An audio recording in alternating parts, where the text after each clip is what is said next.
আজকের রেসিপি আমের মালপোয়া। আমের মালপোয়া করার জন্য নিয়ে নিয়েছি 2 বাটি ময়দা, একটা আম পেস্ট করে নিয়েছি আমি, আর নিয়েছি 1 বাটি চিনি, 1 বাটি সুজি, 4 চামচ গুঁড়ো দুধ আর একটু মৌরি। এবার ময়দার মধ্যে দিয়ে দিচ্ছি চিনিটা,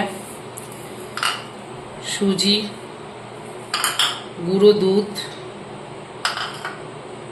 আর মৌরি। সবগুলো উপকরণ আমি একসঙ্গে আগে ভালো করে মিশিয়ে নেব।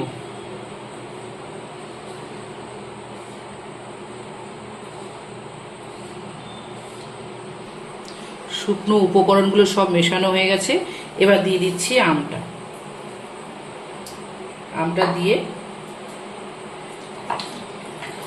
এই আমের বাটিটা ধুয়ে আমি একটু জল দিয়ে দিচ্ছি।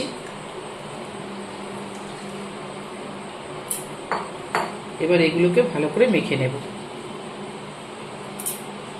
আর একটু জল দিয়ে দিচ্ছি। এবার ভালো করে মেখে নেব। দেখুন, এই যে ঠিক এইরকম একটা ব্যাটার তৈরি করে নেবেন। ঠিক আছে, আমারটা হয়ে গেছে। আমি 10 মিনিটের জন্য এবার ঢেকে রেখে দেব। এবার আমি মালপোয়াগুলো ভেজে নিচ্ছি।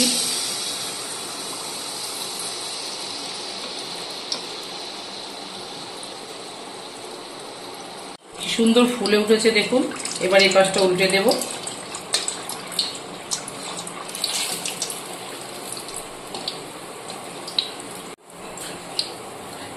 এটা আমার হয়ে গেছে, তুলে নিচ্ছি।